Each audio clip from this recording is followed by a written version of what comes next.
Hello students, welcome to my channel Botany Geeks by Anju and मैं अंजू गौतम।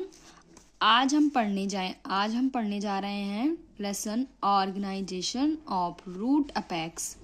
मतलब कि जो रूट अपेक्सेस होती हैं उनका कैसे संगठन किया जाता है, कैसे उनको ऑर्गेनाइज किया गया है, उसके बारे में हम पढ़ेंगे।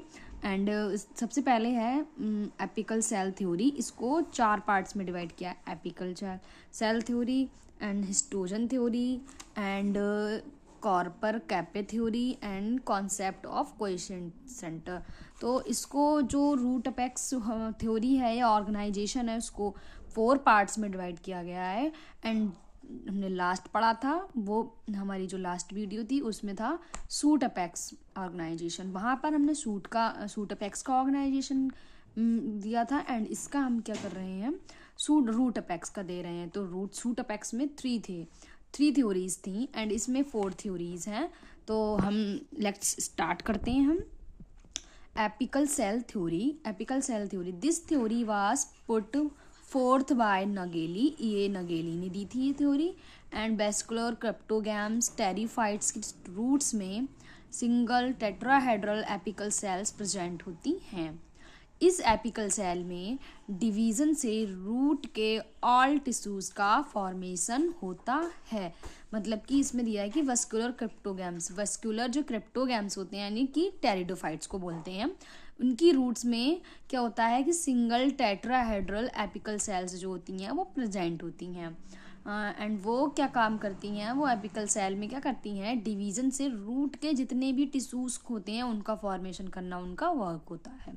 एंड जिम्नोस्पर्म्स जो कि होते हैं जिनमें कुछ जीरोफाइट्स प्लांट्स भी आते हैं एंड मोस्टली इनमें जिम्नोस्पर्म्स में वो फ्लोरिंग नहीं पाई जाती है। एंड एंजियोस्पर्म्स जो होते हैं जो कि फ्नेरोगैम्स होते हैं जिनमें कि क्या होता है, फ्लोरिंग पाई जाती है।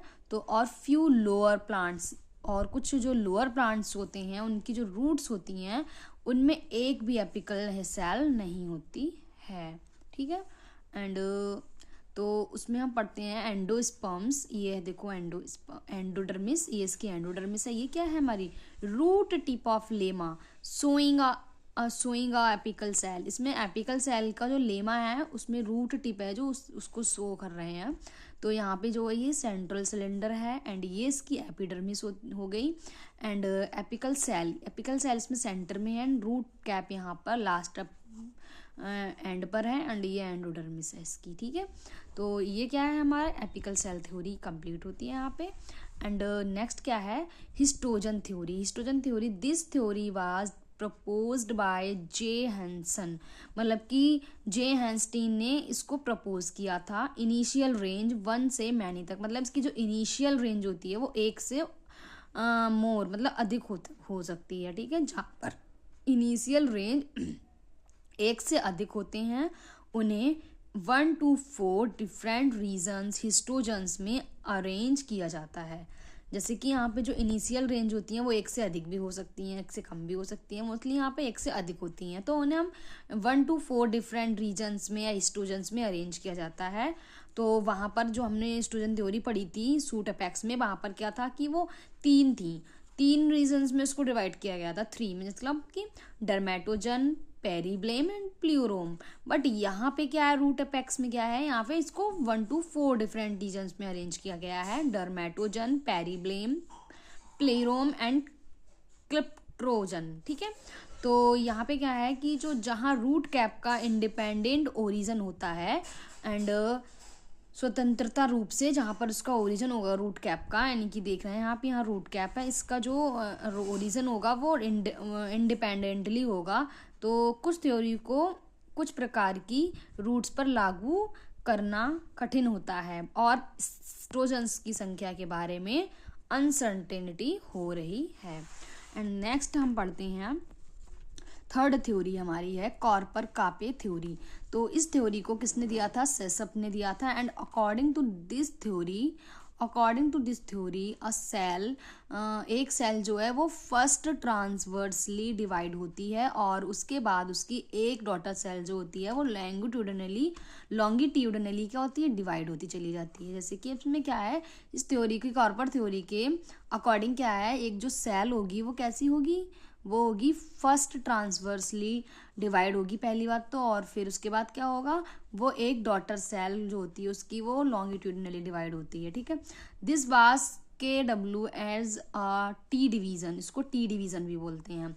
रूट्स के सम पार्ट्स में, यानी कि जड़ों के कुछ पार्ट्स में क्या होता है कि स्पेशली आउटर रीजन में क्या होता है कि टी स्ट्रेट होता है, इसमें टी स्ट्रेट दिख रहा है आपको, एंड और एरिया को कापे यानी कैप कहा जाता है, जबकि इंटरनल रीजन में क्या होता है, टी इन्वर्टेड होती है और रीजन को कार्पर कहा जाता है। यानी कि जो कापे यानी कैप है उसमें क्या होता है कि इंटरनल रीजन में क्या होता है, जो टी होती है वो स्ट्रेट होती है आउटर रीजन में, तो उसको कैप कहते हैं यानी कापे कहते हैं। एंड कार्पर में क्या होता है, टी जो होती है वो कैसी होती है, इन्वर्टेड होती है।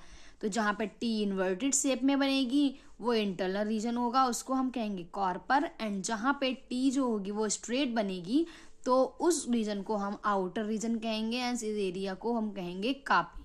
ठीक है, तो इन दोनों से मिलकर बना है कापे कॉर्पर थ्योरी। तो इसका ये डायग्राम है, यहाँ पर ये क्या है, सेंट्रल सेल, ये बीच में उपस्थित जो सेंटर में जो भी सेल प्रेजेंट होती है उसको सेंट्रल सेल बोलेंगे। एंड कापे टाइप डिवीजन, यानी कि कापे टाइप डिवीजन स्ट्रेट टाइप का डिवीजन था और कार्पर टाइप जो था वो इन्वर्टेड टी टाइप का डिवीजन था। ठीक है, तो आप देख रहे होंगे ये क्या है, कापे डिवीजन है, ये इन्वर्टेड हो रहा है, एंड ये जो अंदर हो रहा है वो कॉर्पर हो रहा है, तो उसको बोल रहे हैं इनवे, मतलब कि टी शेप डिवीजन हो रहा है इसमें। ठीक है, और ये हमारा लास्ट एंड पे क्या है, यहाँ पे हमारी रूट कैप है। ठीक है, तो इसको हमने क्या बोला था, इसको हमने बोला था कॉर्पर कापे थ्योरी। ठीक है, ये कंप्लीट होती है। एंड देन फोर्थ थ्योरी क्या है, फोर्थ थ्योरी है कॉन्सेप्ट ऑफ क्वाइसेंट सेंटर। ठीक है, इसमें क्वाइसेंट सेंटर का कॉन्सेप्ट बताया गया है। तो क्लॉज ने सेल्स के एक हेमिस्फेरिकल रीजन्स की खोज की, मतलब कि क्लॉज एक साइंटिस्ट थे, उन्होंने क्या किया, हेमिस्फेरिकल रीजन की खोज की जो कि शायद कभी डिवाइड होती है या बिल्कुल भी डिवाइड नहीं होती, मतलब डिवाइड हो भी सकती है और बिल्कुल डिवाइड नहीं भी हो सकती है। तो ये इनएक्टिव सेल्स रूट की साइड फ्लैट फेस के साथ क्वाइसेंट सेंटर का फॉर्मेशन करता है।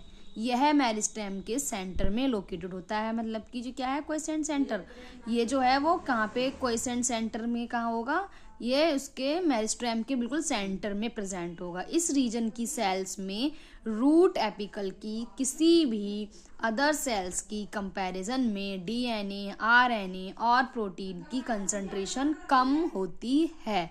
ठीक है, ये हमारा डर्मेटोजन पार्ट है, ये हमारा क्वाइसेंट सेंटर है जिसको हम कप लाइक रीजन भी बोलते हैं, एंड ये हमारा है रूट कैप।